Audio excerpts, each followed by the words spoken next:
TruthSeekah and/or its affiliates are not responsible for any strange phenomena that may occur during or after listening to this podcast, which may include the following: heightened senses of awareness, psychic abilities, UFO sightings, alien contact, time loss, out-of-body experiences, ringing in the ears, ESP, lucid dreaming, increased synchronicities, astral projection, telepathy, stronger intuition, levitation, miraculous healings, and/or remote viewing.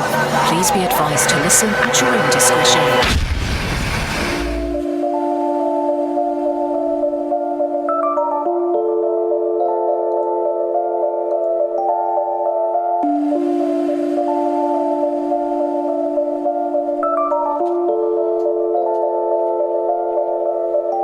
Won't you come and take me away? I just wanna be with you. Won't you come and take me away? To a place to walk on troubled seas, faith to stand when I don't believe. I just wanna be with you. Won't you come and take me away? I just wanna be with you. Won't you come? You are now locked into the TruthSeekah Podcast. Gargoyles! Psychics! Everything's ungodly! Dark savage! Streaming live at TruthSeekah.com. She's not a Christian! Give it up, y'all. Your portal to the paranormal, esoteric, and all things spiritual. She's tampering in dark-sided stuff! And now, your host, TruthSeekah. What is up, ladies and gentlemen? I'm your host, TruthSeekah. This is the TruthSeekah Podcast. Excited, delighted to be with you guys again today. Another awesome show. We're going to talk about all things spiritual. I like to throw titles up on the show before we get started just to kind of catch people's attention, but I never know what we're going to talk about. But I can guarantee you we're going to talk about all things spiritual, and that's kind of what we get in here and talk about, whether it's coming from the spiritual, the paranormal. We're going to be talking about the earth, the plant medicines. I mean, that's something we've been talking about a lot. I think a lot of people are experiencing a resurgence when it comes to returning back to nature, putting your feet on the ground. And so I don't think we can have enough of those episodes. And so we're going to be talking about all that kind of stuff today. So I want to say a huge thank you to everybody who's supported my work via Patreon. This is a listener supported show. It doesn't exist without your help. Thank you for co-creating with me. This episode does not exist without your help. So thank you so much. Shout out to everybody supporting on Patreon. If you'd like to support, head on over to patreon.com/TruthSeekah. There you get access to my entire discography of music, behind the scenes episodes, bunch of really cool stuff. My meditations are available there. You also get access to the Thursday Night School of the Mystics, which is the community aspect to what we're building here on the podcast. So if that interests you, you want to be a part of something like that, our Discord service, all of that stuff, there's different levels of giving, different tiers. Patreon.com/TruthSeekah. Check it out. Also, quick plug, my new book is out. It's almost 2 months old now. Well, yeah, just turned 2 yesterday. 2 months old. Spirit Realm, Angels, Demons, Spirits, and the Sovereignty of God. This is awesome. And it's so funny because it's like it carries its own like aura and persona. Like some people see it and think it's like a religious book, and then the religious people see it and think it's like an occult book. So I'm kind of right stuck there in the middle for people wanting to learn about this. And you know what I would say? I think it's both. It's a bridge between the religious and the spiritual community and the occult and the esoteric, all within the Bible. Hidden deep within the pages of the Bible and some obscure scriptures that we've probably never heard before. So make sure you check it out on Amazon, Spirit Realm, TruthSeekah. Get a copy today. Without further ado, I'm going to go ahead and bring on to today's guest, my friend, Kerri Hummingbird from the Soul Nectar Show podcast. My friend, how are you? I'm good. I'm so glad to be here, TruthSeekah. Oh yeah. Let's get it going on. Sure, we had a for good sure. conversation before, so I can't wait to see what comes up today. I know, right? I mean, I don't even like talking off air. I know, because we were doing our talk and you're like, we should have just recorded this whole thing. Yeah. I try to do as little as talking as I can and try to make it organic and you know what I'm saying, original. And first time conversations are fun. Getting to learn, like some people are kind of sketchy. I didn't know what this was going to be like, you know, and then we end up having an awesome conversation. So, but yeah, in our talk we did about a month ago was really good, and maybe we can return to some of those topics if we can remember them. I don't know if you wrote anything I don't even down. know if we remember them, but yeah. So I think you're right about, people returning to the earth. Like that's a big movement right now. I've noticed, I actually have a Facebook group. I changed the name from Learning Shamanism to Practicing Earth Spirituality, just because there's an equal amount of debates in the shamanism community about the word shamanism as there probably is in Christianity about various topics. Like it's a huge debate. About so shamanism. I was just trying to get away from that and just call it Practicing Earth Spirituality and just like open up the whole conversation. Yeah, people are weird when it comes to terms. You know, and I've been exploring that. There's a Christian mystical community that I'm a part of, and it's growing. It's a lot more people are getting into like deep prayer, like astral projection, meeting with past saints and past teachers, like in the Christian community, and it's really interesting. But they a lot of them are still like defensive about those terms. Even I just said astral projection. Wait. We don't astrally project. We spirit travel. And so there's they're really caught up on their terms. Like this is ours and that's theirs. The astral travel is for the pagans. Spirit travel is for the Christian. You know what I'm saying? So, and I don't mean to make fun, but we have to laugh about this stuff sometimes. It's funny to me. It's funny. It's all the same thing. It's like, if God is all that is, that means God is all that is. There's really no other way around that. I mean, God is all that is. And, there's this like desire to skip over, let's say like the shadow aspects or like the negative aspects or those kinds of things. And somewhere along the journey, you actually have to dive into that. I was actually just reading a book, Lynn Andrews. She's another shamanic teacher that's been around for quite a while. And I was reading her book, Jaguar Woman, yesterday actually. And it was really interesting because she talks about like the 4 different feminine energies and the polarities between them. So the East direction would be like the rainbow woman. And that's me. I'm totally rainbow light, like everything, right? Like it's all about the rainbow light. It's all about inspiration and inspiring people and getting out there and expressing. And that's creative and all, like everything they said about that. I was like, that's me. And the opposite, the polarity is the West, the crazy woman. And what have I been told my whole life I am? Crazy. So like insane, like here's your diagnosis, here's your thing. I was reading that and I was like, whoa, like this is exactly the journey I've been on. Like this polarity between the opposites, like the super loving, gentle, kind mother and the wicked disciplinarian, mean mother, right? Like there's the polarity of the feminine and we're heading into the feminine. So we got to embrace it all. Like that's just how it is right now. Yep. All of it, and I think there's beauty in all of it. And when it comes to the terms, I'm comfortable using them all. I love them all. I'll use spirit travel. I'll use astral travel. I'll use out-of-body experience. I'll use lucid dreaming. Like I think they're all kind of in that same vein, if not the same thing. Before we just jump really deep into this, because I know we're about to get started, but just kind of give people a background about who you are, what you bring to the table, and that kind of thing for people who don't know who you are. Yeah, so I'm Kerri Hummingbird, and I had a huge awakening about 8 years ago. I stepped out of my conditioned life, my conditioned self, and I met a teacher that, introduced me to firewalking, and then pretty soon I was, just getting a healing from another teacher, and I never had a spiritual healing before, and like I just woke up to all kinds of things, and it just sort of like snowballed, and here I am today. And what's funny is that I always kind of knew deep down inside of me, like this really old presence I could feel within me, but I wouldn't necessarily have known what to call that or how to talk about it. I just kind of felt this deep wise thing within me.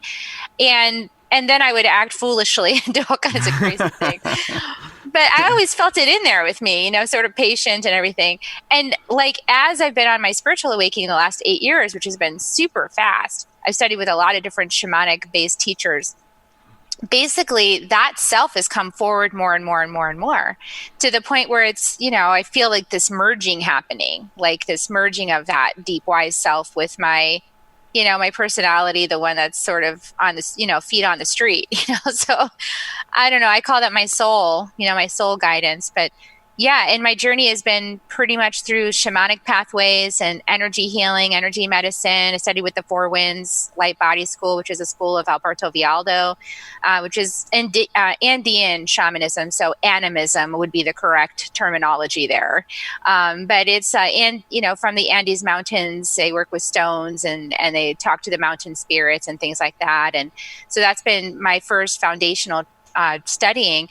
And I've also studied with the Power Path, and they teach a lot of Huichol and Shipipo medicine. So Huichol is from Mexico. They're more like what Carlos Castaneda was sort of pretending to have been studying in all of his books. But this is the actual, the actual path. And then in the jungle, the Shipipo people, they work with the plants like ayahuasca and things like that. So I've had a lot of really deep training. HeatherAsh Amara is another one of mine, the Toltec teachings through Don Miguel Ruiz. So I've like sampled a lot very quickly, and it's a lot to digest. So, but that's been my path so far. That's awesome. And so you help people facilitate that same healing that you receive through all of these avenues or vehicles as well, right? As far as the plant medicine. Yeah, like just butterfly here behind me. Yeah. Yeah, I help butterfly guides my work. So Mariposa is my main ally in the work that I do. Because what I do is I help people evolve. Like my primary ascended master I work with is White Eagle, who's like a ascended master of rainbow light activation for ascension, of our consciousness into the upper room, the next place where we're going, more consciousness and humanity, more heart open, the integration of the masculine and the feminine, the heart and the mind. And White Eagle is emissary of that teaching. So I benefit from, downloading, like I wrote The Second Wave, which is a book for all the people here on the planet who have sort of come here to be part of this big transformation and get to experience it. All the souls that did that. So that book is for them. And that's White Eagle's teaching. So I teach that. That's what I teach. And I guide people through that process. It's a little bumpy, as you could imagine. It's a little convoluted, and, it's good to have a guide to walk you through it. Yeah. Get lost in the woods. What there was something you mentioned on your website. It was a term that you used, and I kind of titled this episode that for the time being anyway. But you talked about choosing love in the Earth School, referring to Earth as a school, which has been something that is just really interesting to me. As far we see, like, we talk about these levels and graduating and passing tests and these kind of things, and a lot of people say we kind of signed up to come here to learn before we came, like the essence of that higher self or that older self of you that you're connected with, like that thing, that soul, before it was incarnated into a body, made it a agreement, a decision to come here. And I really can look at my own life and see this process of level to level to level. The Bible calls it from glory to glory to glory, and it's the sanctification process of like being tried by fire. It's called the baptism of fire in the Bible too. It's like refining you and God's refining fire to get out all of the things within you that shouldn't be there, like some of the base metals and some of the stuff that kind of take away from you, like the triggers and the traumas, and working through that and seeing it as a school. And teachers show up in school, and we have teachers, and you said some of it's uncomfortable, and sometimes there's those teachers that we don't like, that we have to face, and we stuck with them all year, and they always picked on us, like, what I'm saying, as above, so below, if you will. So I know Greg Braden talks about that we're all inducted into this invisible mystery school. It was called the Invisible College. Blavatsky talks about it a little bit. I really feel like we're a part of this thing where we're taking tests and levels and moving up, and sometimes we have a pop quiz and return back to the stuff we took 6 years ago. We got to retake it just to make sure that we still got it. What has been your experience with a whole, like the Earth School, if you will?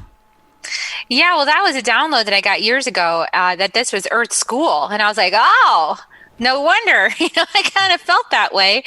And the thing that's really interesting about Earth School is that, there's different classes of people that come here. And this is from the Michael teachings. This is not Archangel Michael. This is the Michael teachings that my teacher, Jose Stevens, actually has been a part of downloading. But there's actually like soul pods that come into Earth together to learn together. And then those soul pods pretty much stay together for lifetimes and lifetimes and lifetimes, sort of changing roles, like come in as the mother this time and next time be the son, and flip around and move things up. Well, what happened is that a lot of that's been going on Earth for a while, and there's been a lot of karma, right? Like tons of karma generated from that. And people have been a little stuck and mired in it, not sure how to get free of that paradigm. And that was part of the design too, of really getting to sit in your own stink so that you can learn from it, because it's really uncomfortable to be stuck in patterns that you can't escape. And, wondering how to do it. And it's going to make you work on love mastery. In order to do that, you have to work on your love mastery. There's no excuse because you're feeling it right in your body. You cannot escape it. So now the second wave is all about a soul pod coming in that are people, souls that already transcended this plane. But we all agreed to come back in and go okay, let's go back in because this will be fun for us. It'll give us a new lesson in incarnating into existing soul pods where we're the only one, in the family system that's like us. We're the black sheep, the oddball, the weirdo. And we're in the family system where everybody else is part of the same soul pod. So you automatically feel it I don't really belong here, but I know it's by agreement. I'm supposed to be here for some reason. And they don't like it because however you are sheds a light on all their stuff that they don't want to look at. And then you don't like that because then you don't feel like you belong. So Earth School is really interesting in the fact that, the second wave people, if you felt like that in your life, you're like an implant. You're like a disruptive implant in the system to disrupt the energy and send it scattering so that we can break everybody free of the karma cycle so we can move into the age of Aquarius because we're getting ready to do that now. We're moving forward in a new paradigm. So for you, the challenge is, how do I love myself? How do I love myself? How do I comfort myself? How do I be with myself? How do I know my truth when the whole world around me is freaking insane? How do I know my truth and stay with that and not buy in to the cultural paradigm? That's your soul challenge. So you're learning right alongside the people, the souls, who are haven't advanced quite as much as you, and they're still in the group paradigm. We all have to agree, and how do I get rid of my karma? I don't know how to do that. I don't know how to forgive. I don't know how to release. They're in that lesson. So there's nobody better than anybody else. We're just all in different lessons within the same one room classroom in Earth School. I think that's awesome too. And you mentioned learning how to love and responding with love. And so for me, it's how to pass these tests and get to the next level has always been learning how to respond with love. And I think I always tie this stuff back to the scriptures and I have these examples, but Jesus, man, he responded with love. He turned the other cheek. He did what he was supposed to do. And he kind of showed us the example about how to pass these tests and how to ascend, if you will, and everything. So, responding with love to every situation, places where you would freak out, you probably should freak out. You should probably lose your marbles, but you respond with love. You say, you know what? I'm going to trust the process. I'm here. I'm present. Freaking out ain't going to do me it's not going to do any good. I'm going to go into a panic, but it's how do I respond with love and trust? All of these things. And you said it great when you said loving yourself. Learn to love yourself and not beat yourself up in every aspect and situation. But then again, that kind of goes a little bit deeper as far as responding with love to everyone outside of us because we are all connected. So when we respond to in love to those who have wronged us, to those who have gossiped about us, or those who don't understand what we're talking about, or why we're here and we want to get in our feelings, we push those feelings aside of shame and guilt, and will let me loathe in that and respond with love to them. And in essence, we're still responding in love to ourselves, because they are a emanation of us, if you will. We are all connected. And it's really important, yes, to all that. And what I've learned on my journey, because part of my journey has been finding my own truth with a really powerful mom who, has a totally opposite perspective. And so, finding my own truth and my own love in that paradigm, and I know that a lot of people out there, especially in some of the Christian communities where there's some stuff where there's judgment and ostracization, if you break the rules and you get kicked out and goodbye, you're out of here, we're not going to speak to you, kind of family bullying stuff. That family bullying is really painful to experience. And what I've learned along my journey is that there's a lot of aspects of me inside of me that want things to work out. Because my little child, of course, wants her mommy, right? Totally wants her mommy to love her. And as the adult me, I've got to really look out for that. I've got to look out for my inner child. I've got to look out for her and be the one that loves her. I have to replace the external mom. I have to be the mother inside of me. And in order to do that, I need to do whatever I need to do, try whatever modalities I need to try, however much prayer I need to do, whatever your pathway is. But the goal is to reprogram your subconscious mind so that it no longer believes the sort of lies of the existing paradigm, so that your subconscious mind, programmed from 0 to 7, 8, 9, no longer believes those lies. It is only reset and realigned to the truth for you, your truth. Yeah. And I believe that everybody's truth is slightly different. We talked about this. I love your show, TruthSeekah. It's well, what is the truth? And we all argue over what the truth is. But we talked about that. White Eagle told me one day, because I was well, what do I do about this? Because everybody thinks they know the truth.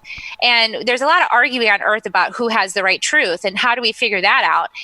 And how do I tell people that they're all loved and that they're all, how do I do that? So he said, look at your thumb.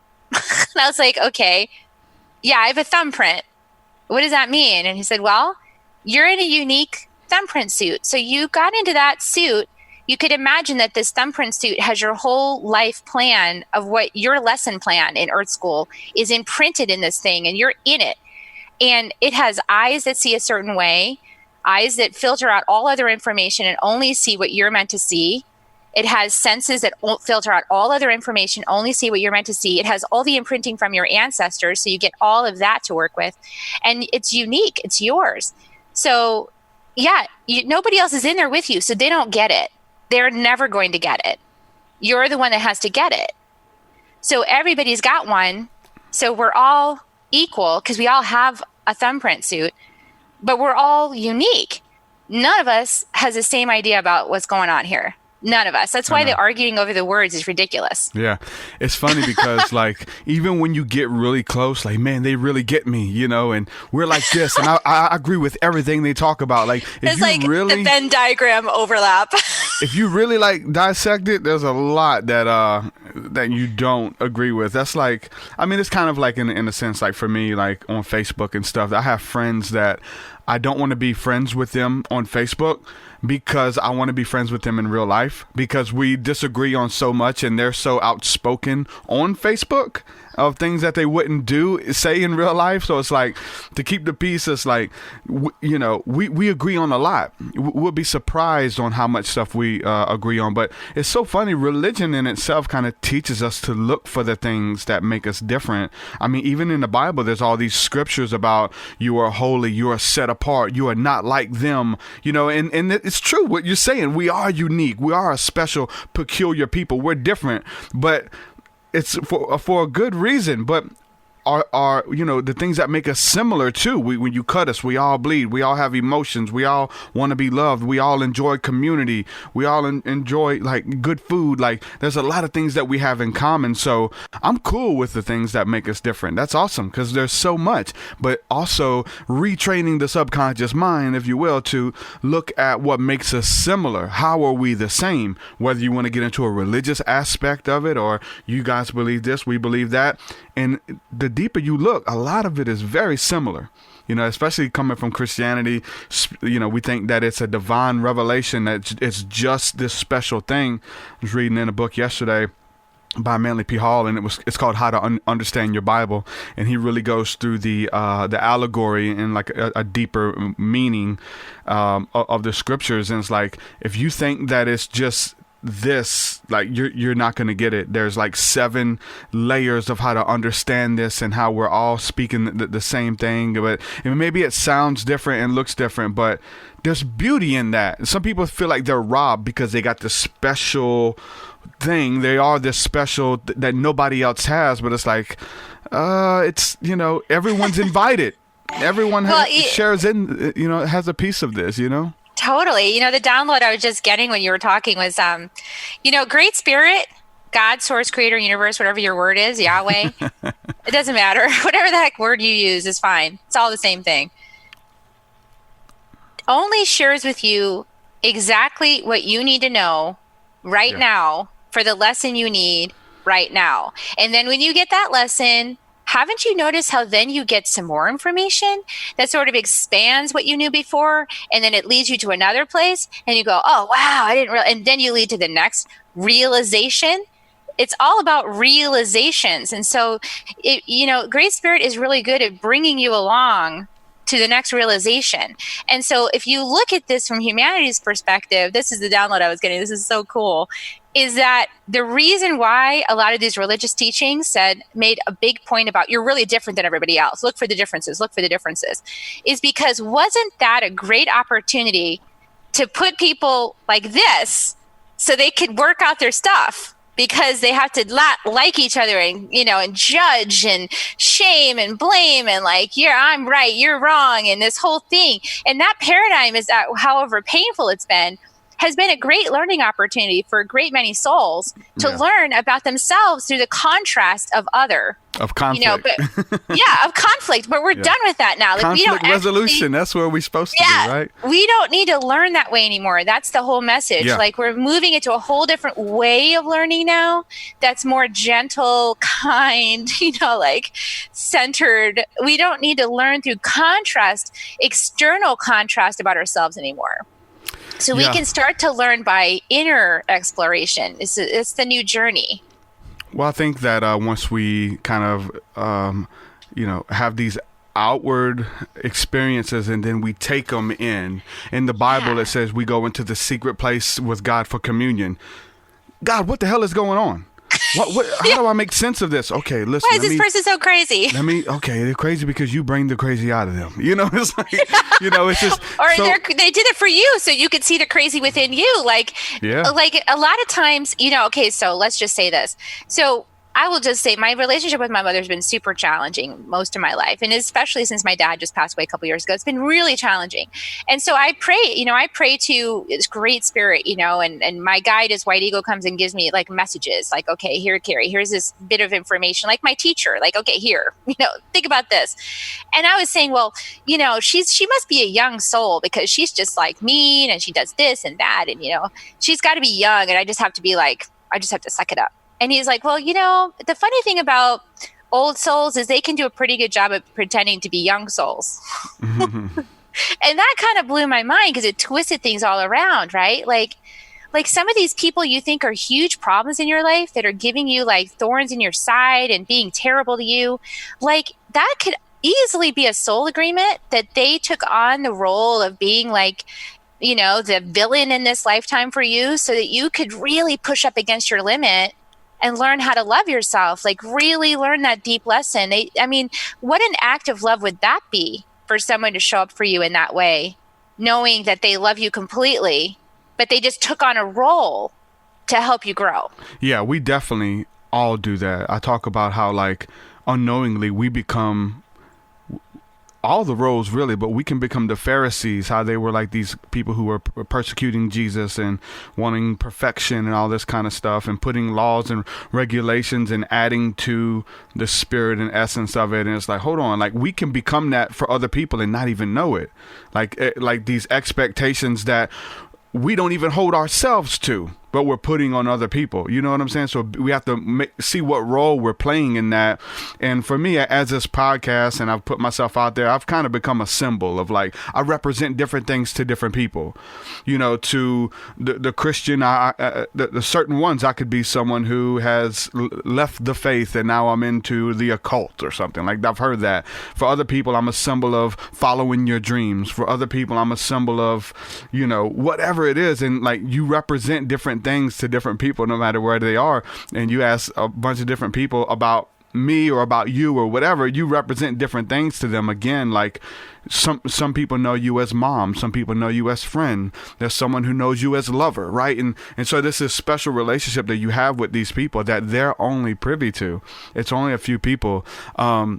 I want to tie it back into here because Padawan kind of goes into, is in the chat, says, but what if arguing is a necessary part of the schooling? And I think it is. I think that I wouldn't have become so inclusive if I wouldn't have went through this several years of arguing and debating. And it was all like, it was all for validation. Now I can step away and look at it, like as I take it into the prayer chambers and say, okay, because like the more people that I got to agree with me, inwardly validated what I believed, and no matter how far out it was or how mainstream it was, the more people that I got to win over in this debate that would believe in what it did something for me. It made me feel good. It brought some validity to a belief that I didn't even know was real to begin with. You know, so for me, it played a huge part. Once you have that validation, it's the greater gift, I think, because I had that journey. Like, I told my story, I felt very unheard, like in my family of origin, I felt very unheard. And so then I started going out and publishing my story and telling people about things. And I was getting a lot of validation, like a lot of other people going through a similar experience in their own families and being like, yeah, sister, like I totally get that, and rallying, you know, with me. And along that journey, I had a little shift where I went, wait a second, where am I directing the energy? I want to be mindful to respect other people's journey, like my mom's story, for example. Like, I want to be mindful to respect her story in this, because her story of me is really different than my story of me. Come on now. Yeah. And I'm sure that there's a way that her story of me is like, my daughter is so disrespectful. She went out and talked about me. She said all these terrible things and I feel awful. And she didn't take, you know, there's probably a lot of things like that, right? Was that in the book that you... Her story. No, I haven't written it yet, but I'm writing a new book called, Fierce Love, Healing the Mother Wound. And it's guided by White Buffalo Calf women for my earth people out there. And this book is actually really healing the mother wound within us. And the mother wound within us is like, it's a really deep wound that's cultural, that has been going on for thousands of years, because a lot of women have been very disrespected and devalued and debased and told that they don't know anything and they're not worth anything unless they have a man, and all this kind of conditioning and training that's caused women to be like very self-doubtful. And actually now the tide is turning and everything is shifting, because we're moving out of like learning from the masculine and we're moving into learning from the feminine. So now we really have to connect with the earth, because the earth is feminine. The earth is our mother, our mother, our earth mother.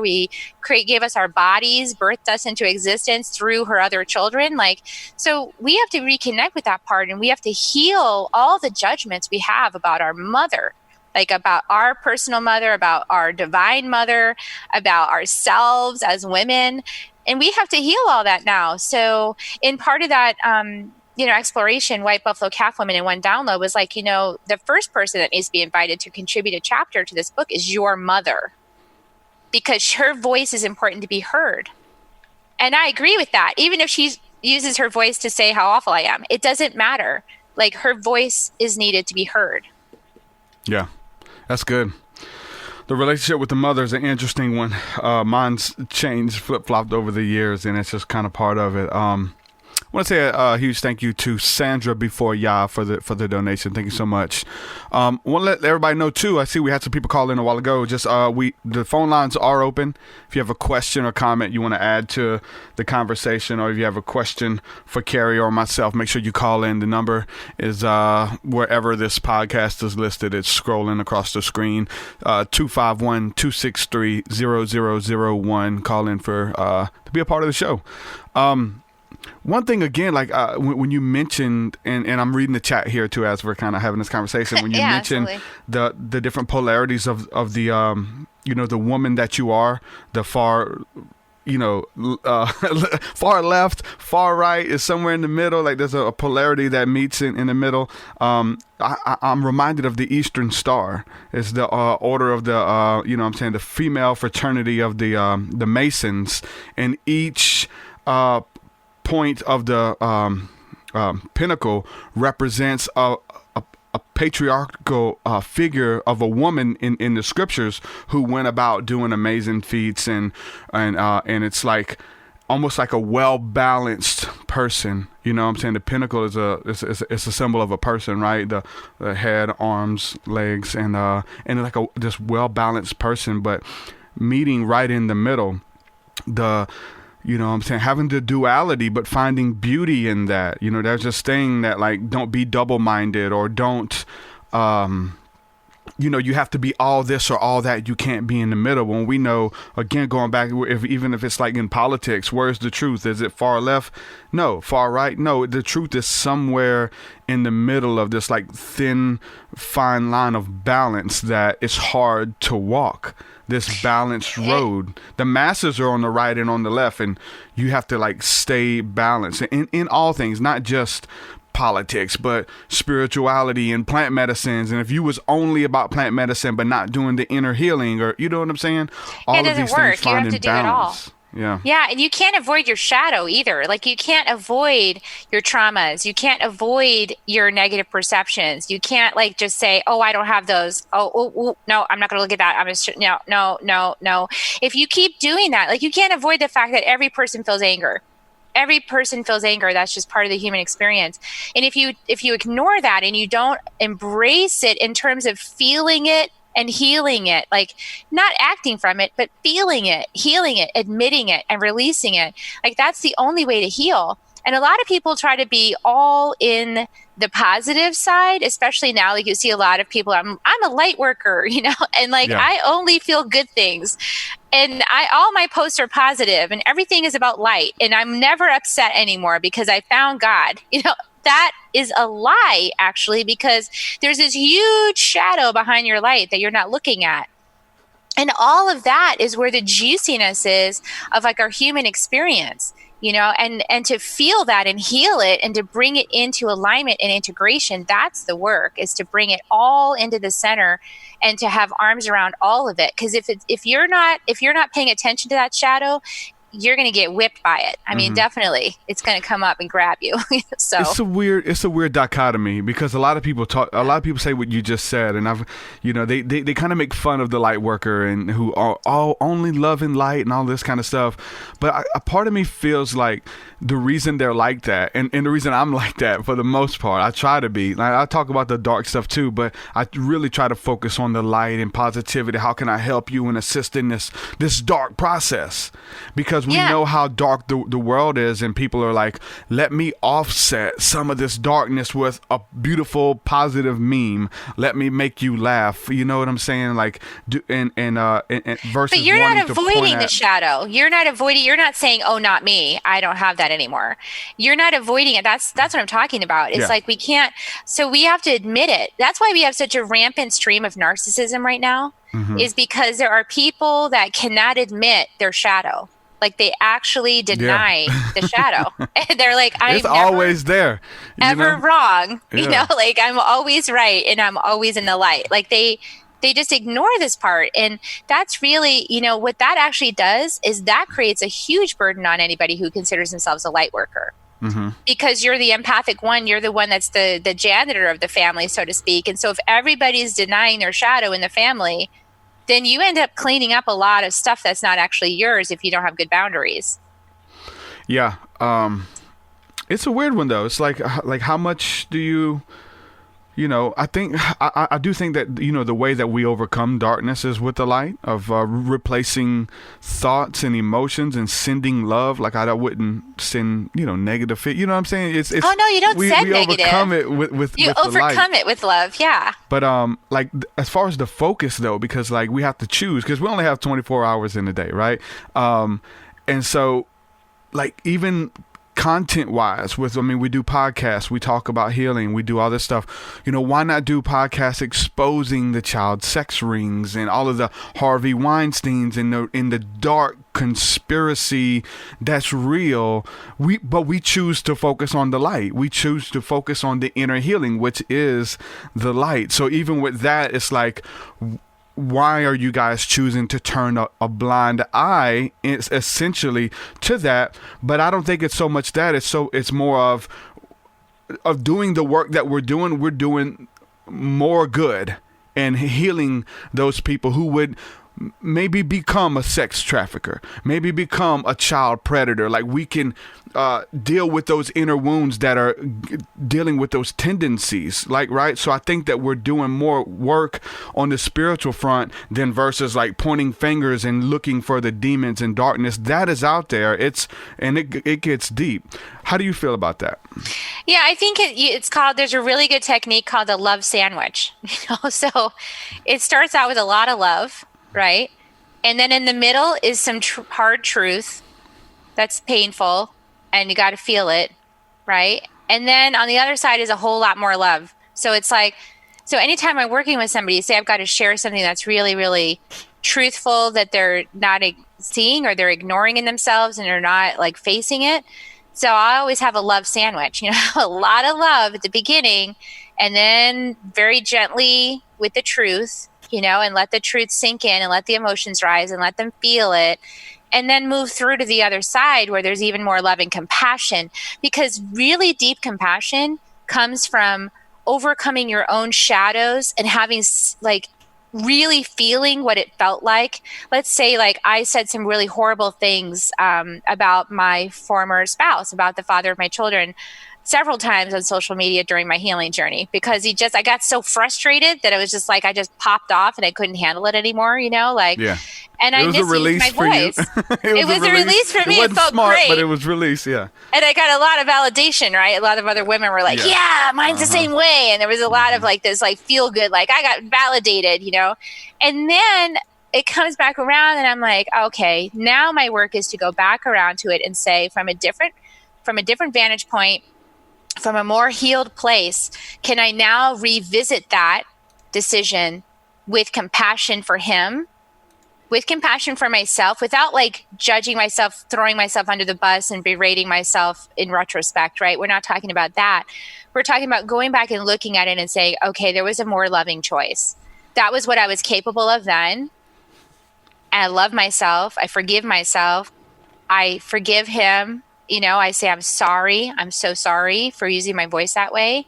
Like an authentic apology and a release of it. And knowing that that was a lesson, that was just a lesson in Earth School. And had I been faced with the same thing today, I wouldn't react the same way. I would make a new choice. So it isn't about beating ourselves up. It's about learning the lesson, acknowledging our ripple effect of our feelings expressed and unexpressed on other people in the world. And our unexpressed feelings can influence our choices. Mm-hmm. It can influence our thoughts and our choices and our perception.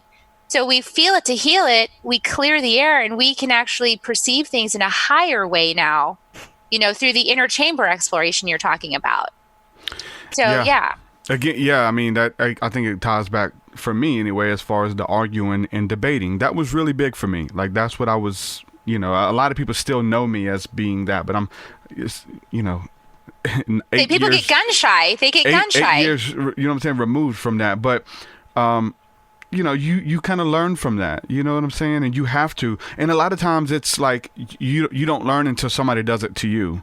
Like I tell people, like when I was making this transition from, being a Christian minister, as far as like, speaking at churches and performing in churches and stuff like that, into speaking my truth and talking about aliens or talking about plant medicines or whatever. It's like, that's like a big deal.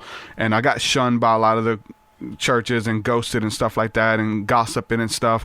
And I tell people, I'm like, I learned like to watch myself when it comes to gossip and spreading rumors and tearing people down with my words publicly, because I went through it. Like I know what it feels like to have congregations of people talk about you, to people to mention you in their sermons and take little sneak disses and things, like tell people to stay away from you, like all these weird gossip. So I got to feel the weight of that. So like God in this school allowed me to learn not to gossip about people, from seeing how it feels and the power of your words and stuff, and seeing how we can help people and bless people. So empathy is huge. And then it's really weird for me right now. Another big part of my awakening was watching, and this was an outer court kind of deal, but I watched Fahrenheit 9/11, and looking at 9/11 and the insurgency that we did from their perspective, like to see like us running in houses and grabbing women and slam them around, and the U.S. military and all of that bad stuff, and seeing bombs drop on villages and stuff of people who were just innocent bystanders. Like they were looking for some type of terrorist, so they destroyed the whole village in hopes that they threw the baby out with the bathwater or something. And just getting to see that and being moved with compassion, like, man, putting myself in their shoes, it did so much for me. And now there's this weird thing. I'm almost like I'm broken, because I can't, the show What Would You Do with John Quixote? I can't watch that without crying every episode, even though it's set up, and just seeing people step out with compassion and people stand up against injustice every episode. And as long as it's not corny, some of them are taking a stretch, but any of them, when it's about compassion, I'm sitting there crying, watching it with my family every episode. Crying again, and I'm trying to hold it back. I don't want to be overly sensitive or something, but it's like being able to feel what other people are going through and wanting to like not want them to feel that way. You know what I'm saying? Because I felt that way before or whatever, but I'm like, and I'm not the only one. I'm just vocalizing it on this podcast. There's many people who are listening who feel the same way. Yeah, the heart opening is a big part of my spiritual journey. What I've noticed in my own path to understand the Great Spirit and to understand myself has been this heart opening. It's kind of like there's crust around the heart when you can't feel, and there's a lot of people walking around with crusty hearts that can't feel anything. Calloused, crusty hearts, and this path, like however way you go to it, when you walk the spiritual journey, step in step with the divine. I don't care if you're Christian or you're mystic or you're, pagan. It doesn't really matter. Like however your pathway is, you walk step in step, and every day is a ceremony, and every day is a conversation with the divine, however that is for you. That crust starts to come off your heart, and you start to feel. Now, it's a beautiful thing, because you feel more love, you feel more joy, you feel more connection, you feel more of everything. But then the other side is that then you feel how awful it has been on the earth. Like then you feel like the impact of our decisions. Like when you see the jungle burning, you feel how awful that is for all the plants and all the people and all the animals. When you see them killing lions in Africa, you're like, this is horrible. Like you feel all of it now. But that feeling of it is what activates you to make a new choice, or to get involved, or to follow a passion and to make the world a better place. Because God's not going to God doesn't just come down and make the world a better place. It makes the world a better place through each of us getting inspired to take action from our hearts. Yeah. That's what makes the world a better place. God's in action. Yeah. And, I think, all the people I interview who call themselves light workers or just, they work with the light healing. Like a lot of them are kind of like working to offset the wrong that either they've caused or the wrong that's happened to them, and they know it. So there's this real, empathetic call to You know, because they know how evil and how dark it can be. You know what I'm saying? Like, even when it comes to politics and it comes to sexual trafficking, we're in a weird spot right now. Like, the whole world knows about Harvey Weinstein and about Epstein and all of this stuff going on. Where there's memes about it, there's celebrities talking about it, there's all types of, everyone knows, but it's like they feel like there's nothing we can do. All we can do is do memes. Like, that's all. So it's like, what do we do? Like, how much are you going to do? Especially when politics, what are you going to do? You're going to become a senator? You're going to get involved? Are you going to share memes and do podcasts? Like, with the information, like, what are you going to do with it? And it has to be an inward change, and then affect the people around you. You know, I don't know. You have to build a foundation. You know, I mean, I knew for a long time that I was meant to be a messenger. I mean, Hummingbird came to me, and Hummingbird in a lot of the indigenous traditions is the messenger between the people and spirit. And Hummingbird came to me very clearly in a vision, rainbow light Hummingbird. I was like, oh my God, that's me. And I knew it was me. It was like, there was no doubt. I was like, that is me. Hummingbird's been a huge ally of mine. So I've known I'm a messenger. But I needed to get my house in order. And I'm pretty sure the Bible talks about that too. Like, you have to get your house in order. Like, if your house is not in order, you cannot go teaching other people about how to have their houses in order. Yeah. Like, you have to have your own house in order, which means, like, you know, I mean, I was sharing really early, but I shared very transparently my journey, because I was also called to be sort of like the fool card, you know, in the tarot deck. Like I'm just like the example for everybody for what not to do. You know? Mm-hmm. As part of my early journey, you know, my early journey was like, oh, by the way, don't do this, you know?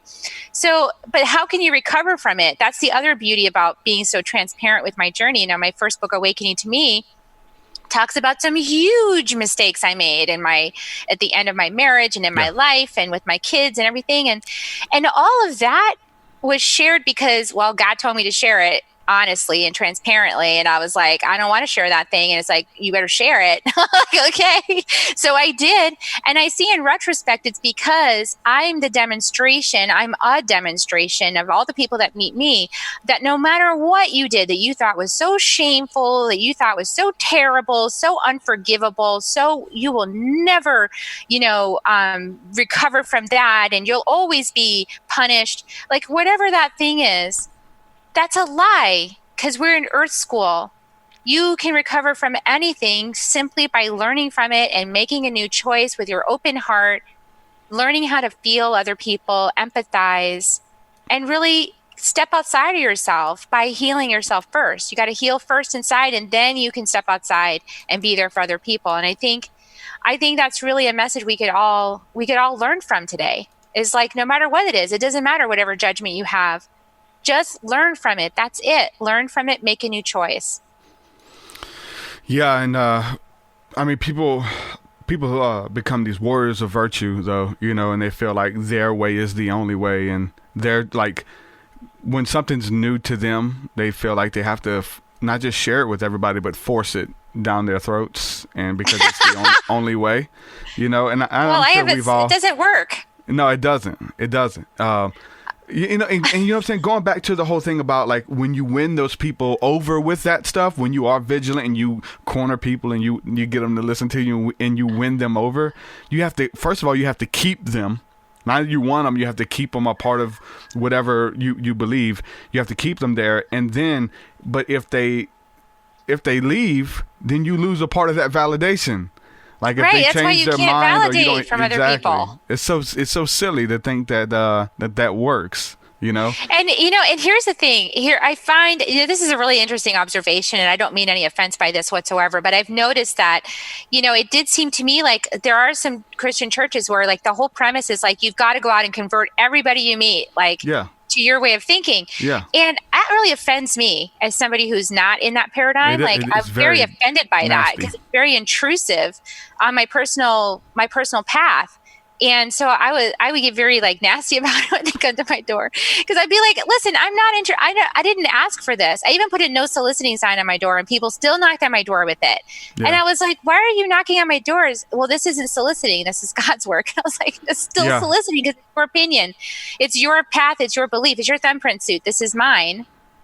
And, I think that we need to respect each other's journeys. And if you need a lot of other people to agree with you in order to feel like you're right, that's the problem right there. Like that For is sure. the crux of the issue. Like Yeah. you've got to go within, meet your maker inside of you and find what's true for you inside of you. And then you can share that all day long. And it's a beautiful gift when you're sharing it from the place of not needing anybody else to understand or Yeah. agree. Because there will be people that do. But then when they come along with you, it's a free coming along. It's a connection, a joining hands. It's not something you have to enforce. Yeah. Like, I love what you were saying about, because I'm pretty sure you probably had those feelings like, oh my God, how am I going to keep all these people now that I got them? The sheep are going to wander off. Okay. Like you can't, okay. I love this. Can I share with you a little metaphor I got one morning? Yeah. So I was White Eagle's very funny. And so I woke up one morning with this vision, and there was a shepherd walking through the meadow. And the shepherd was carrying a huge sack on his back, like humongous. And then I noticed the sack was wiggling. And then I noticed that it was wiggling because it had a lot of sheep in it. And I was like, that's funny. Why is this shepherd walking with the sack with a bunch of sheep on his back? And then White Eagle said, sheep can walk. I was like, oh. So it's not our job. If you feel called to lead people, it's not your job to put them all on your back and carry them through life. That's not your job. Your job is to lead the way in the best way you can from your heart and your inner connection to source, God, creator, universe, whatever your word is, your truth, and let them come along by their choice, their free will. Don't disrespect people's sovereignty and their sovereign connection with all that is by making them think that they don't know their own truth. That's the worst injustice. So I feel like we need to really honor each other's thumbprint suits. Yeah, for the Christian thing again, it's very you never connect with that person. Like the end goal for any conversation for that evangelist like that is to win them over. So they can be telling you about their day, you can be telling me about your kids, your experience. Inwardly, that Christian don't give a damn. Their end goal is to try to well, how can I win you over? And so that's so disrespectful. Like you don't even see the person. You see them almost like a business that sees somebody as a product or sees someone not as a product, but as a consumer. And I have something to sell you. And if you're not buying, I need to hang the phone up because you don't want this, versus seeing you as a person and honoring you for who you are. That's a big thing when it comes to this whole evangelism, Christianity, and this church culture. You don't even see the person. You see them as a statistic. How many did you win today? Well, I won 7 people in this year. It's like, okay. Because you're part of a group mentality. And I think the group mentality is really dangerous. It's like the family system. Mm-hmm. The family bullying system, when somebody goes awry, and whether it's a religious context or not, and gets kicked out and scapegoated and ostracized and all this kind of stuff, that bullying paradigm is really very damaging to people. So I think we need to get away from this idea that we're going to gang up on anybody with our beliefs or anything else, right? And just and I know that part of the process of finding your truth is that you have a lot of questions, and there's time when you don't know the truth, and that's really uncomfortable. And there's times when, somebody says something that challenges you, and then all of a sudden you feel like you don't know anything you're talking about. And then you get all oh my God, really worried and concerned that you've been doing it wrong this whole time. And, it comes with the territory. And, so you might feel that way, and it's okay to feel that way. And then just rest back into spirit, into God, source, creator, and just be like, okay, show me the way for me. Show me that this raised something up for me that needs me to look at. Yeah. Show me the way for me. What's right for me? Because all you're trying to do right now is learn what's right for you, not for everybody else. I had to learn this because I want to save everybody. As soon as I found energy healing, I was like, oh my God, I found the solution. And then my dad got this rare form of leukemia. And I was like, Dad, you could heal that with energy healing. I know you can. Great Spirit will come down and heal you of that. You just have to embrace it and let me do an energy healing. And my dad, who was 70 at the time, was like, Kerri, that's disrespectful of me. I choose Western medicine because that's what I trust. I want to go get chemo. And that's what I'm going to do. And I was really angry about it. And that anger for him not accepting my truth as his truth is what caused the break in our relationship for a little while. And the only way that I was able to heal that was I was able to finally see through a really good spiritual teacher that I had done that I had judged. Because I was saying, oh, my parents are judging me for my energy healing. Oh, they're judging me. They're calling me crazy. Oh, they judge me. I was judging them for their belief in Western medicine because they wouldn't agree with me. So you know what I did? I went back over there as soon as I had that profound realization after an inquiry with God in the mall. Yes, God is in the mall too. I had an inquiry with God in the mall. I found that answer and I was like, okay. I went to my parents' house and I sat there and I said, Dad, I'm here. Tell me what you need me to do. He talked and talked and talked. And then about 20 minutes, 30 minutes later, he looked at me and he says, wait a second. I just realized that you're not trying to tell me anything, that you're just listening. I said, that's right. I came here to listen. Yeah. And he said, you know what? I appreciate that because in my life, I'm the leader and you're the follower. And I really need you to follow me because I need your love. So I think if we can all think of ourselves that way, like we're the leader in our life and in somebody else's life, we're the follower, that would clear things up a whole lot, I think. Yeah. No, that's big. One of the there was a powerful segment from going back to Fahrenheit 9/11. It was from Michael Moore, but his first one was called Bowling for Columbine, at least his first big one. That one, there was a big thing about they did the first interview with Marilyn Manson since Columbine, and Manson got all of the rap for that because these kids were into Marilyn Manson and dark music and wearing black and trench coat stuff like that. His tour was canceled. I think he canceled it out of respect and all of the publicity he got. But all of these major news statements or news channels were saying Marilyn Manson. These kids were into Marilyn Manson. Yeah. So the first interview that he did was with Michael Moore on Bowling for Columbine, and he gives you all of this stuff about America and what actually was happening during Columbine and all this stuff and what he went through with that. And Michael Moore asked him and said, if you could talk to those kids today and you can tell them one thing, what would you tell those kids if you can talk to them today? He said, I wouldn't tell them anything. He said, I would listen to them because that's what nobody ever did. They were too busy talking that they wouldn't even listen to these kids to understand what was going on with them and why are they listening to dark music?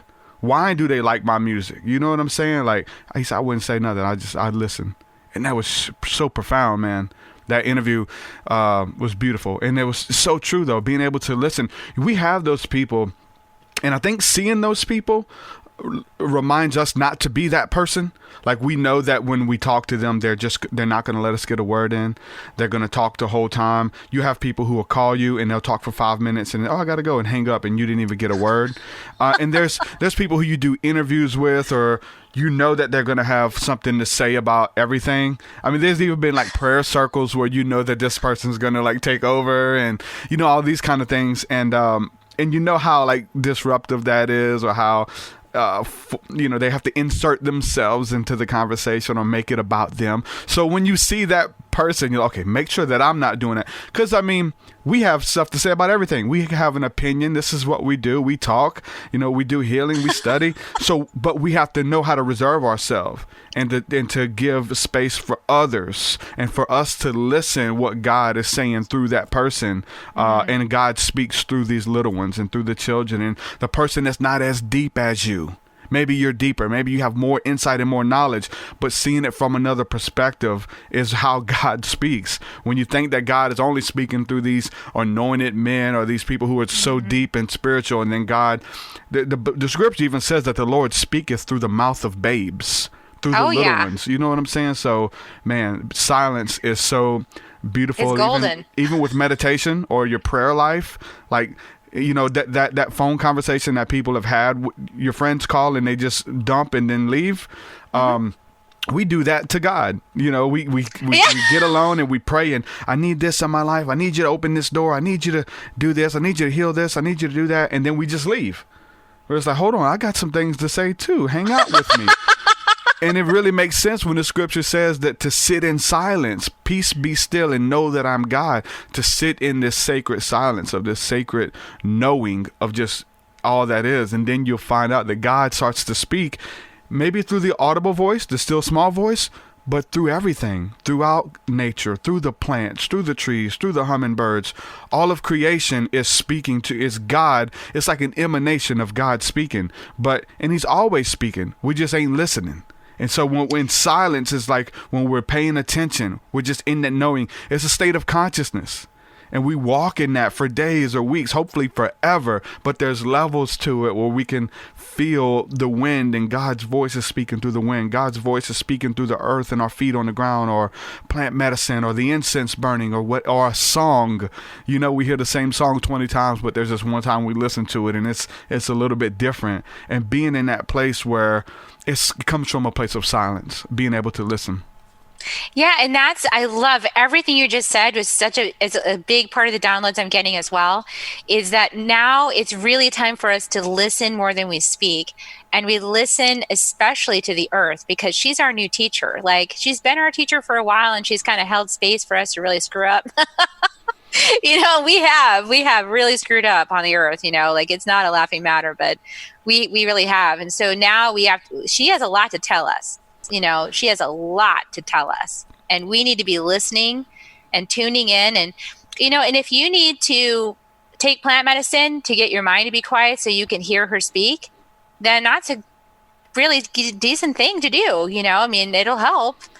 You know, if you need to go out for a walk in nature, you know, if you need to have a drum and just kind of like do a little drum, you know, the ancients used to drum. And the reason why they drummed, it's because they realized that the drum mimics the heartbeat of the earth, actually. And if you get the rhythm just right, it actually activates your alpha brain thinking instead of the beta. And then if you get it even just a little more tuned, it mimics the theta brain wave. So that's the dreaming state. And the dreaming state in the imagination is where spirit can come in and give you information much more easily. If you have an active beta mind and you're just think, you know, then spirit can't get a word in edgewise. Yep. Yeah, we're able to kind of hack the dream state while going into the trance, you know, and it's and take powerful. A journey. Yep. It's super powerful. That's how I started waking up. Was one of the tools was Drum Journey Circle.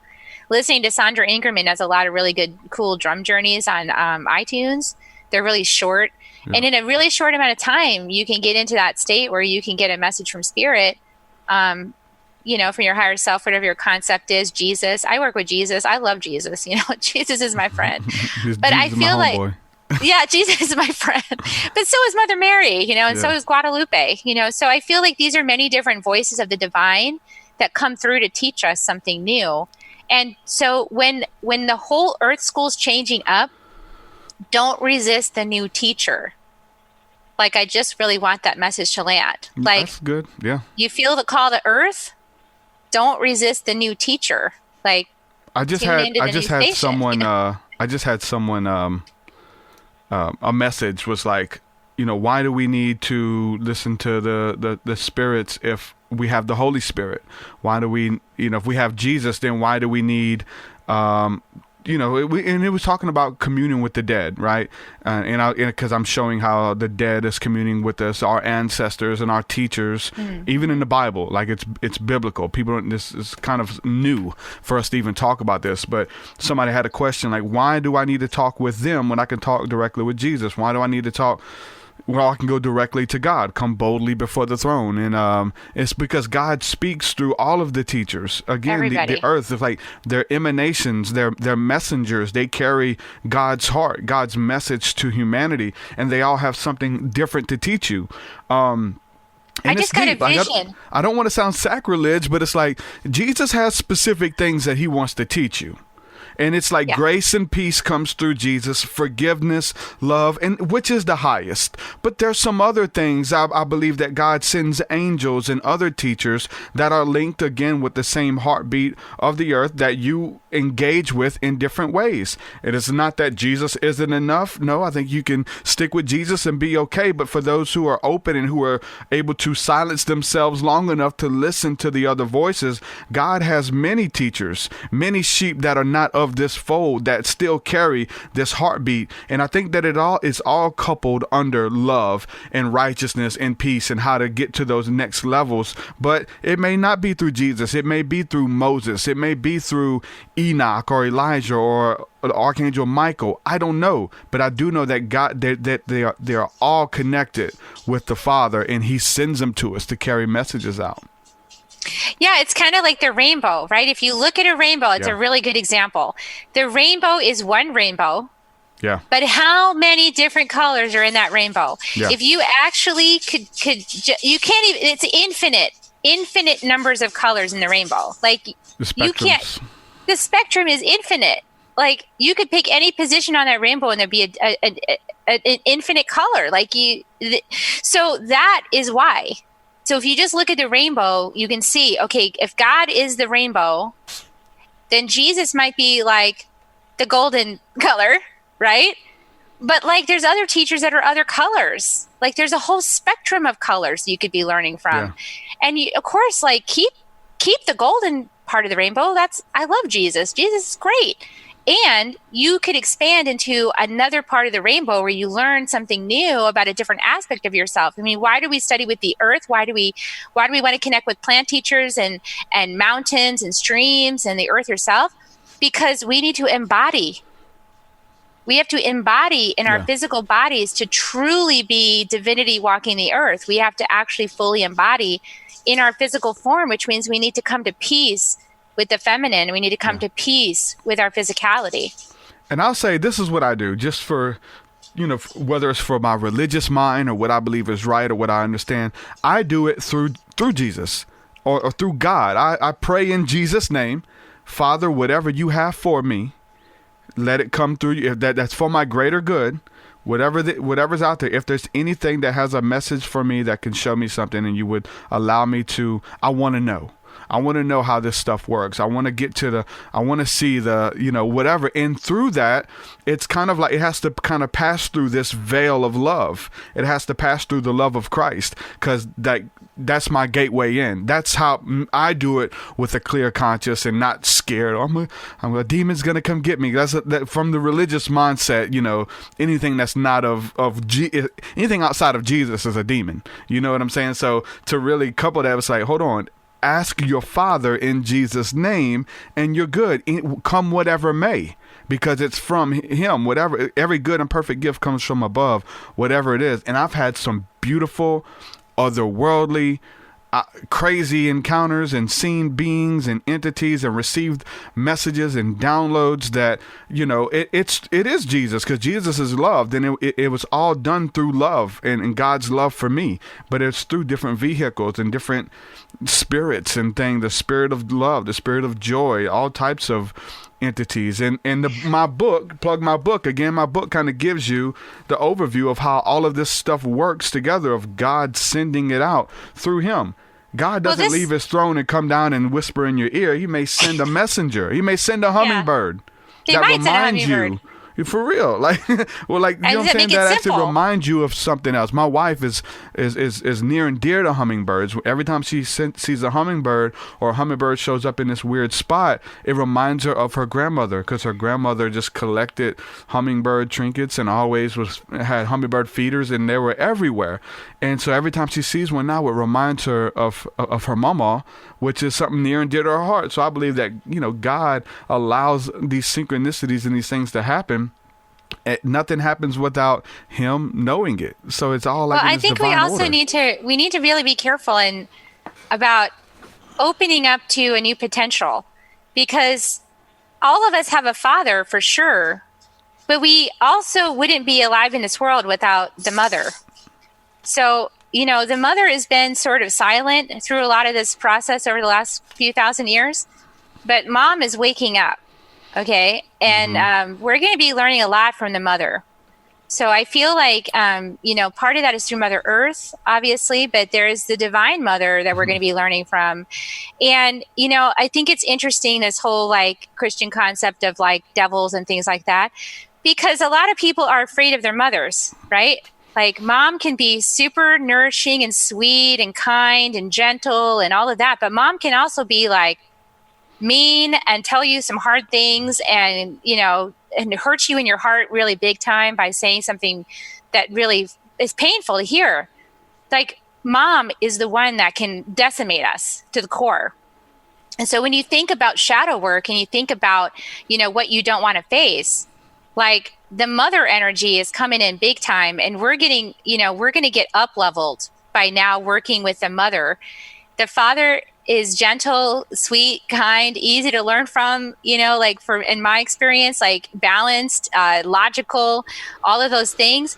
And guess what? Divine Mother is unpredictable, is, emotional. That's funny you say right? that, because you know why it's funny that you say that? Because I totally disagree. Really? Yeah. And that's cool. It's because of my upbringing. Yeah, because your father was maybe a little bit. Well, it's so weird, like, because we like our view of God comes from our parents. There's like the motherly aspect. So for me, my idea of the father and mother is the opposite. Like the father is the stern son. You shouldn't do that. I'm gonna whip you. And then the mother's like, come here, baby, come here, crawl in mama's lap and let me love on you, right? So for me, like the way it looks for me is like. Well, see, you're gonna like this transition. Go ahead.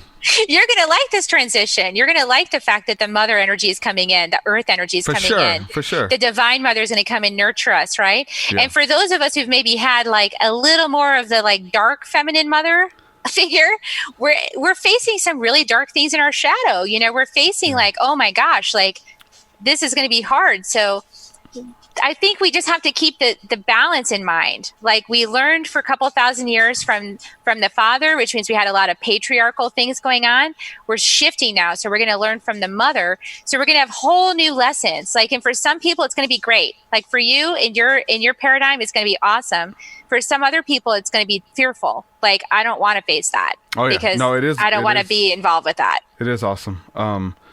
So for me, and we've covered this a couple times on here, but there's a scripture that really stood out to me because my father wasn't there in my life, right?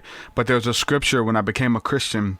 I read the scripture and it said, God, it becomes a father unto the fatherless. And so for those who haven't had a father, God comes into your life like this special, let me father you, let me teach you, let me take you under my wing and stuff. So in my life, I can look back and see how God has embraced me as a father and even use people like to send his love to me as a father through other men, and teaching me things that a father didn't show me. And I can see this song and dance with me and the divine Father God.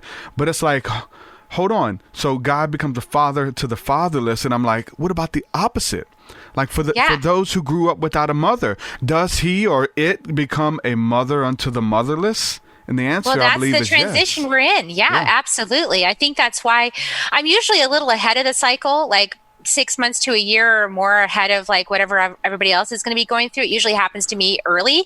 And what's happening to me early is right now healing the mother wound. So that's what I've been working on as a teaching so that it can be ready when people wake up for that part that I'm supposed to help. So that part is definitely healing the mother wound, healing the inside, because part of my journey has been I didn't have like the comfortable experience that it sounds like you had. Like I had a kind of experience like I was always kind of like, I'm not sure if it's safe to be comfortable right now or if there's going to be an explosion or something unanticipated. It's kind of like unpredictable. I'm not sure how this is going to work out.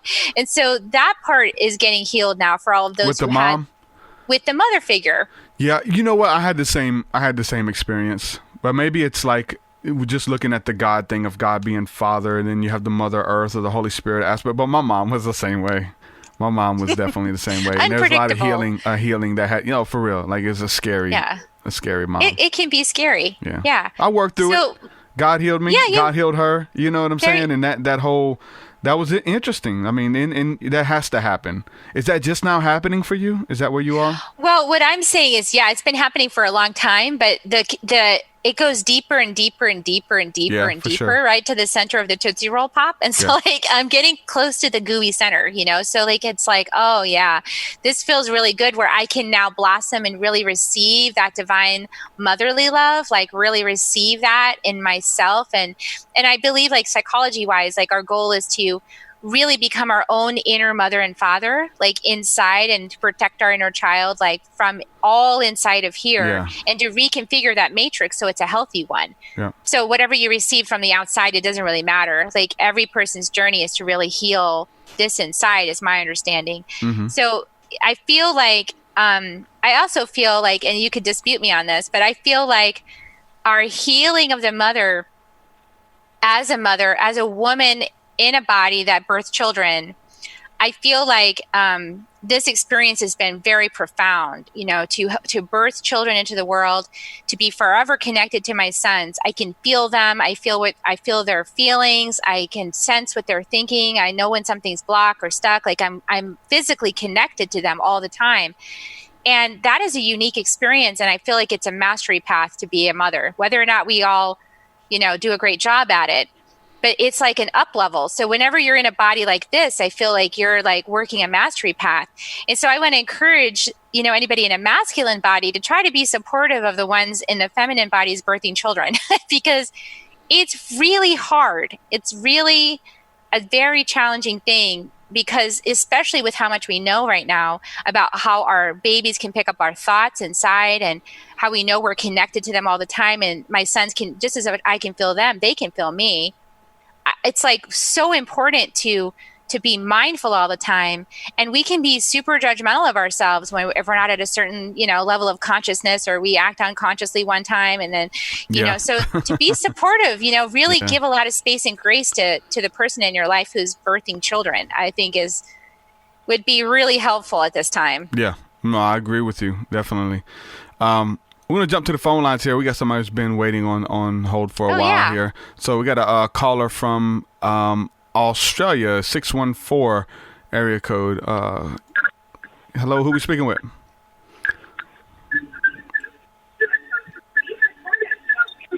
Caller from the 614. Are you there?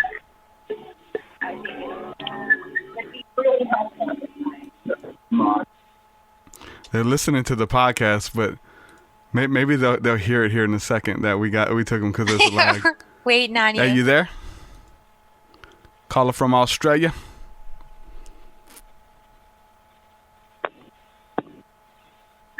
Hey, what's up? He just heard it. Hello?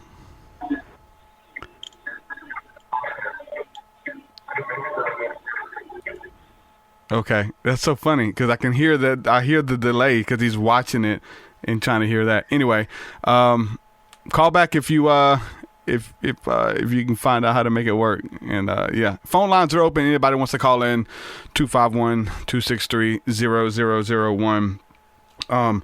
You know, healing the you know, the motherly aspect, and I think the earth plays a big role in that. And just returning to that. There's a lyric in a song from Tool that jumps in my mind, but it's like, "Mom's gonna fix it all soon."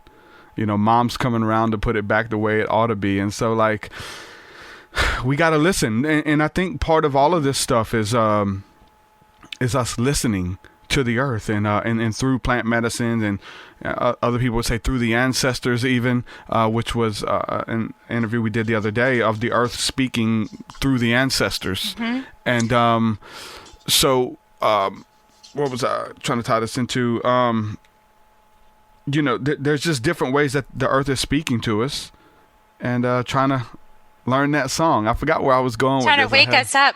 Well, you know, the earth speaks to our ancestors. People ask, well, you asked earlier, why is it important to connect with your ancestors? Because you're in a body. You're in a body, and that DNA of that body is connected to all of your ancestors, and every experience that they ever had, any trauma, any belief system, like everything from your ancestors is in your body, and you're walking around in like your ancestors, you know? So it's helpful to have a relationship with your ancestors. Let's say if you want to be cleared of something, like, for example, my great-great-grandmother was a migrant farm worker, and she had like 15 kids. So you could imagine that she had kind of a scarcity mentality, right? Like she was like living in scarcity. She was like a migrant farm worker. They had to work very hard. Everybody had to work, including the little kids. So in her mindset, like things were, kind of at a poverty level. So if I want to move forward in my life and have more abundance, I need to ask their help to release me from the bonds of those previous ways of thinking about the world, so that I could open to a new potential in my reality where I could be abundant, prosperous, and have more money than they ever imagined, right? Like I could be more abundant doing something beautiful like this. So that's a lot of the healing work happens through your ancestors supporting you in being free of things that happened in their lifetime, which was pertinent for them, but isn't necessarily pertinent for you. So, and then also your ancestors could have beautiful gifts. Like on one side, I have Cherokee. Well, I really love the indigenous path. So I, of course, want to connect with my Cherokee ancestors and ask for their support to remember how to connect with the earth, to remember how to live my life in prayer and in ceremony. Like I want to ask for that support. So because they're gifted with that knowledge, they can pass that through the ancestry to me. So we want to work with our ancestors to release the traumas and to embrace the gifts. So it's important to honor them in some way. Yeah, that's good. I feel like we're connected. There's deep levels of prayer where I feel like the ancestors come through, at least my ancestors, you know what I'm saying? Or I say with an S, maybe just one. There's something that comes through that is very, like you said, ancient, elderly, old Native American even sounding in the dialect that comes through me in like deep levels of prayer and dealing with shadow work and casting out of demons and unclean energies. But it's a really interesting, and I can't wrap my head around exactly what it is, but I do come from, a Native American lineage, so I could see where that kind of ties in. But if it's my higher self or if it's the ancestors coming through praying with me, like the old shaman of my family line, I'm not really sure. But I do find it very interesting, that the ancestor speaking through us or just being with us, Well, one of the messages that came through the Second Wave book was that people that are members of the Second Wave planted themselves into family lines where there was an indigenous history. So in particular, to allow yourself the embodiment of indigenous wisdom through your ancestors in that body. So it wouldn't surprise me at all that you have been in that situation. You're clearly a messenger. And so to be in that situation where your ancestry is supporting you and remembering how to connect with the earth, because sort of looking down from above, the souls, the collective decided, the best way to get people unified again is to unify them through the presence of the thing that they all share, which is the earth. We all share the earth. All of us are born on the earth. You don't have to be indigenous to pray to the earth.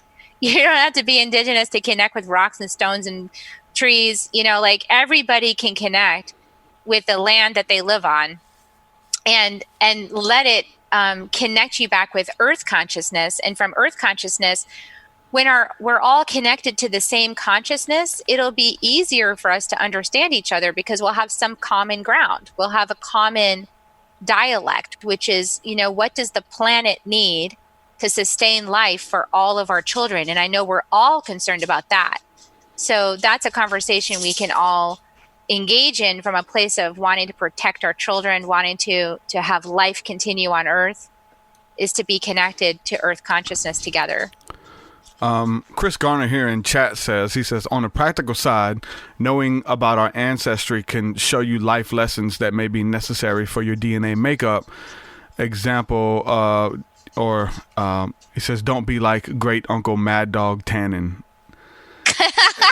And that's one thing. It's so true though. It's like, a wise man learns from, their own mistakes, but a true wise person learns from the mistakes of others. Like, even whether it's ancestral, but even on the earth, like being here, like my brother, a little bit older than me, and he did some things and got in trouble and stuff. And so I was following in his footsteps until I seen where it got him. Oh, don't do that. It's not going to end well if you keep doing that. So, I was able to kind of learn from his mistakes, and hopefully him learn from my mistakes and learn from his own. But be able to look around you. You don't have to reinvent the wheel. It's not rocket science. I keep telling my kids that. Yeah. Like, learn from my mistakes, please. Yeah. Don't repeat the same ones. Do something new. Like, surprise us. It's different with kids and the parents, because they feel like they're smarter. They feel like there's a generation gap. Okay, boomer. You know what I'm saying? Like, well, they are pretty smart, and they are, like, the ones coming in, a lot of them are very clairvoyant and psychic, and sure. They are very smart. But they think they're smarter than us. Yeah, they're not yet. Just, you could be totally tapped in and clairvoyant and really brilliant, because you can tap into the greater field and then still be a complete, like, train wreck. No, for sure. On the earth as a teenager, like, it's just how it is. And even there's a lot of people who have a lot of knowledge who aren't that smart. They don't have, even for me, it's like I had all of this knowledge at some point, but the way I would share the knowledge was not smart, was not healthy. So I had to pray for wisdom on how to share the knowledge that I had, even if I should. And there's a lot of people there who have a lot of knowledge on a lot of different stuff, fringe topics, flat earth. We're talking about Epstein, like all of these weird, far out top aliens, whatever.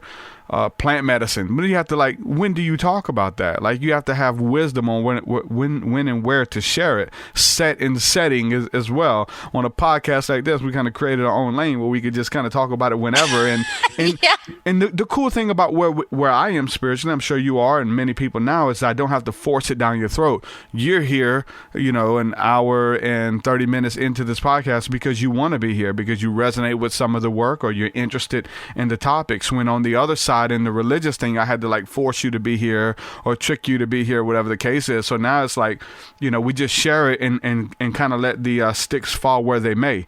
Like, you're here because you're interested. So I found a lot of more peace when I kind of stepped into holding my information, not just sharing it out there. It's out there, but if you want it, you'll find it, or whatever. And that's the cool thing with the internet and with people Googling things.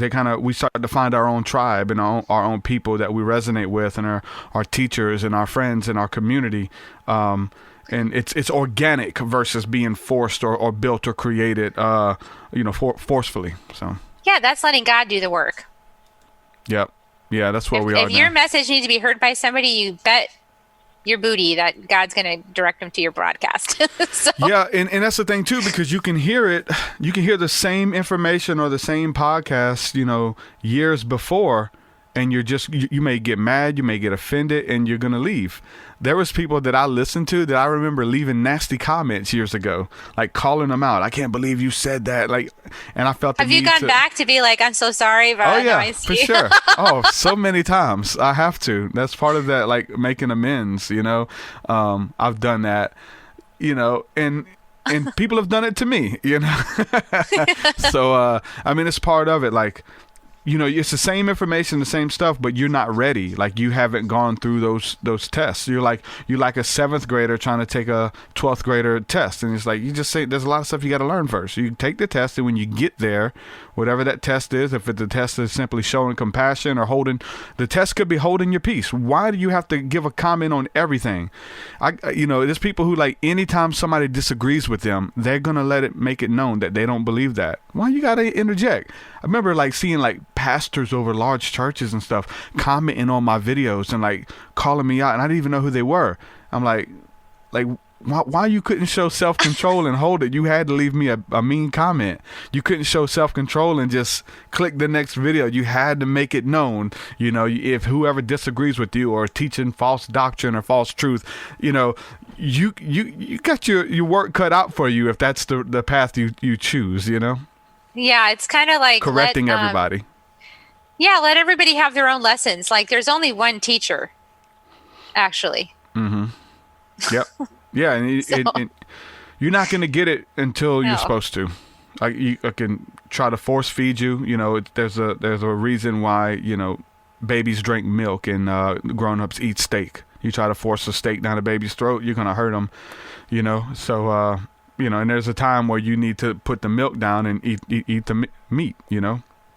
And that's for those who are learned and those who are studied and show compassion and learn that this whole journey and experience, again, the Earth School. And I know it gets really deep and really intricate, and we're just scratching the surface. I know there's a lot more books out there and a lot more smarter people than us who have kind of talked about this back in the day. And I know there's a lot of teachers who have done it, but just to understand the concepts. Like, we may not know what goes on in the administration side of it as we want to, and how does this school work, and who built the school, and all this kind of stuff. But we know that we're a part of the class, and we're in the school, and what level we're on, and you know what I'm saying, where we are, and know that it exists. Humility is letting, you know, Great Spirit have the answers. You know, the more you know, the longer you do this work, at least from my perspective, the longer I do this work and the more I know, the more my work is actually to let go of what I think I know so that the new realization can come in.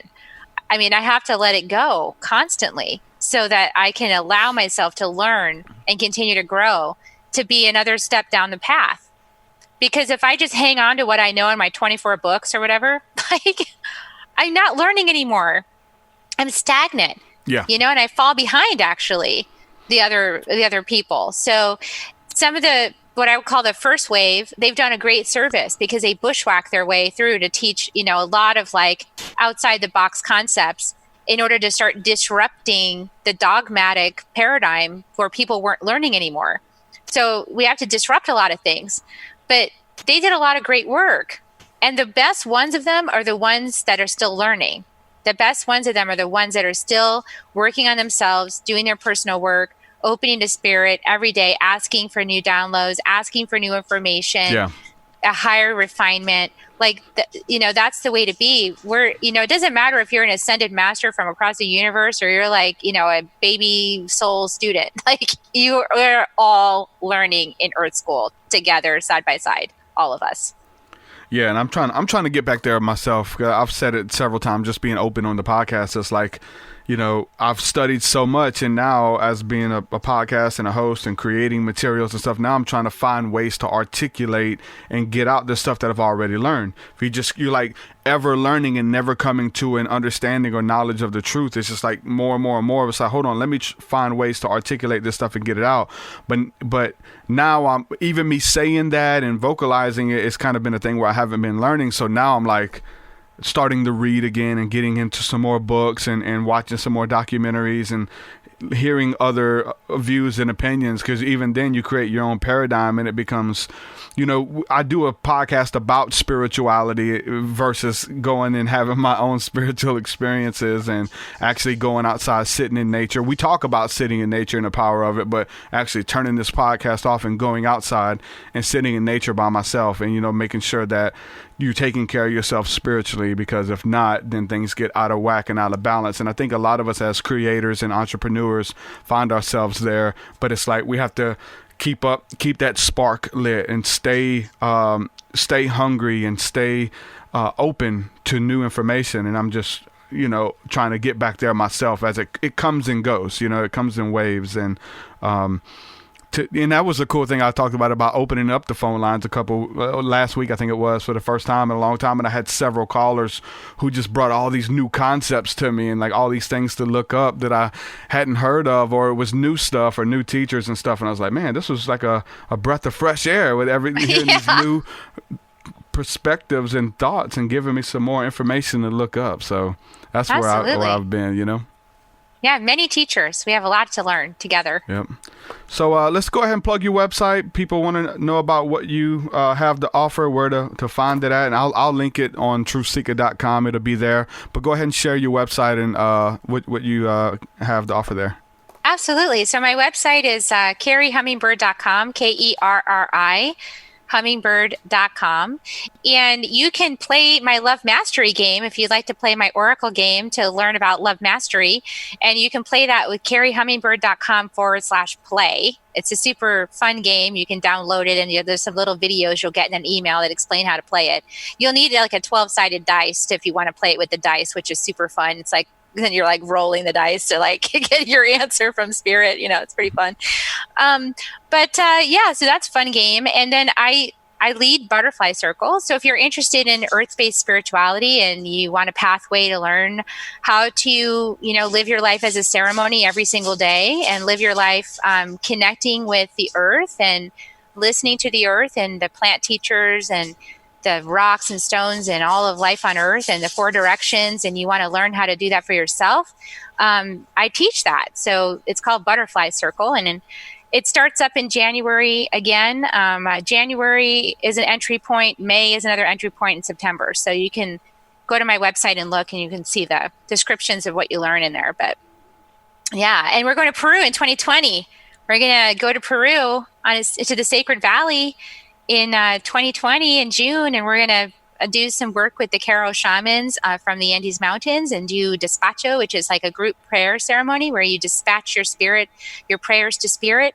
You honor, the Great Spirit, and you make prayers and you admit where you did things wrong. And then you ask for what you desire and you send it all off, and then you listen for the answer. And it's very powerful working with them because they have an unbroken tradition.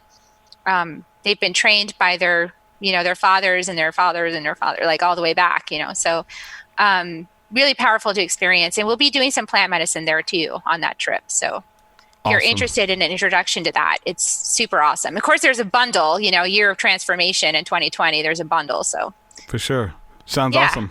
And come check out TruthSeekah on Soul Nectar Show too. Oh yeah, we'll be doing that beginning of January, New Year. It'll come out. Yeah, we're gonna record it in January. It'll come out like in April, so you guys can check that out on Soul Nectar Show. Yeah, so I'll be on her podcast too, and it'll be fun. Always is. So awesome. Well, I appreciate you coming on, hanging out. I enjoyed it. Yeah, thank you. I hope that was insightful to everybody. Oh, yeah. I'm sure it was. We had a lot of people hanging out with us live, and there's going to be even more people listening on the podcasting apps and stuff. So yeah, for sure. I mean, it's I always say this, healing is sexy now. Like this, people are into it, right? People are wanting it, and versus people running from it, there's more people running to it, wanting to do the shadow work and having questions and what does it look like. And I think us being open and honest about what it looked like for us helps them to, take some of the taboo off of it and all this kind of stuff and talking about it all, the nature, the plant medicine, plant teachers, spirit,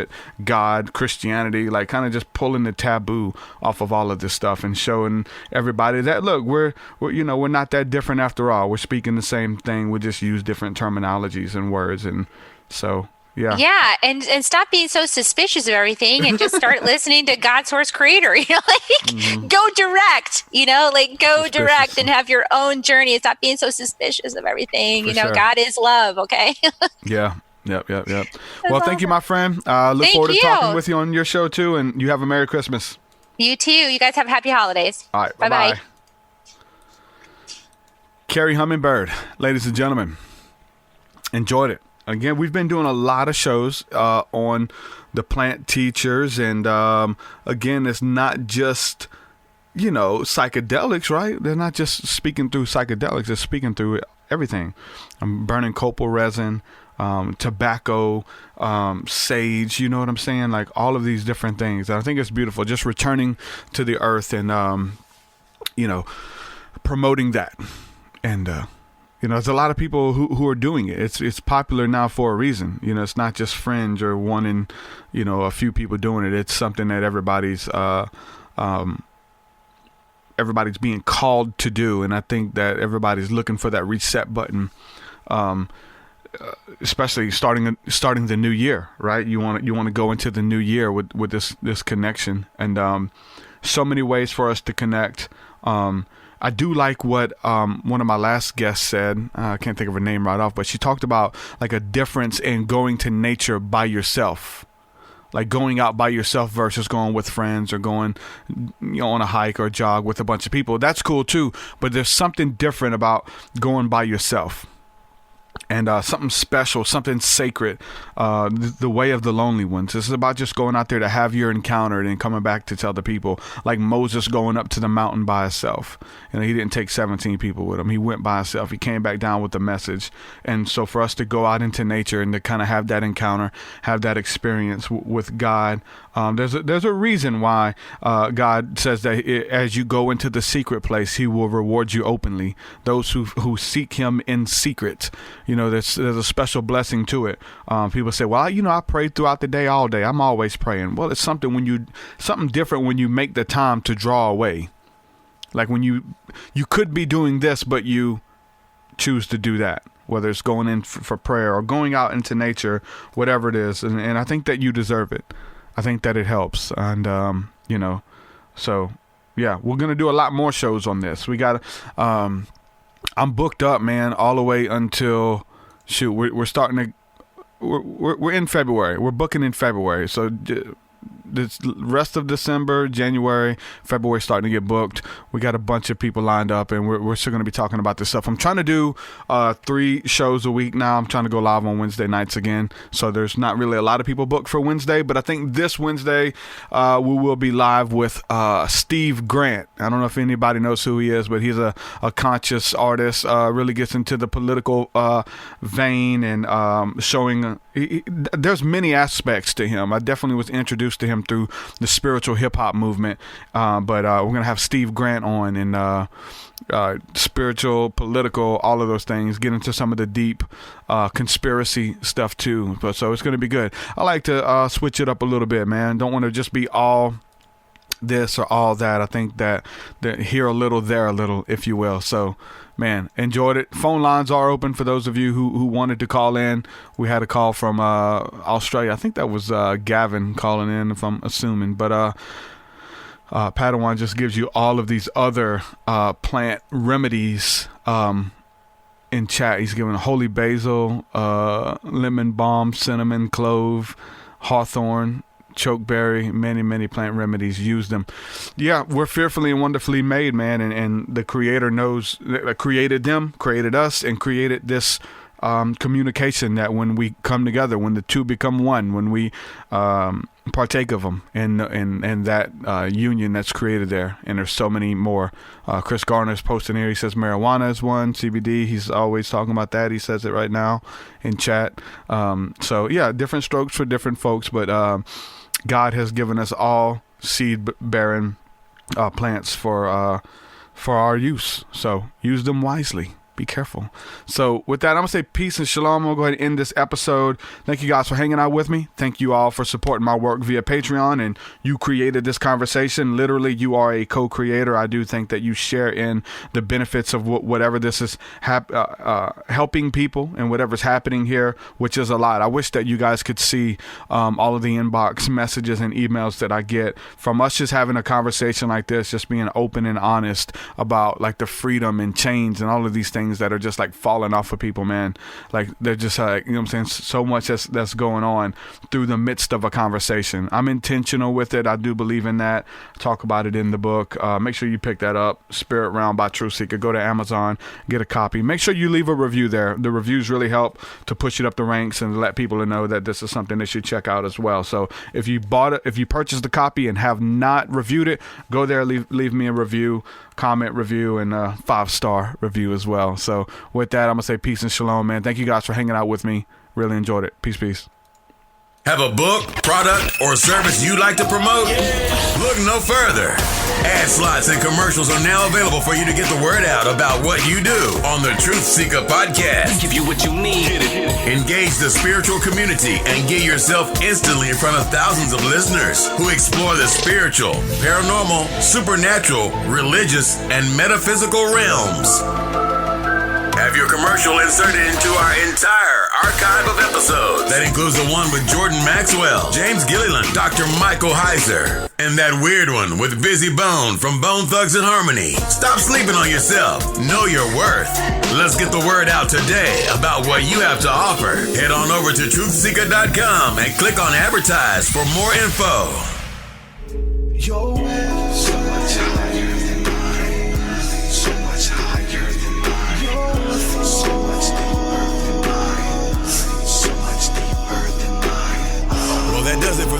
episode, folks. To hear more episodes of the TruthSeekah podcast, head over to TruthSeekah.com. And if you're wanting to support the show and get rewards, go to our Patreon page at patreon.com/TruthSeekah.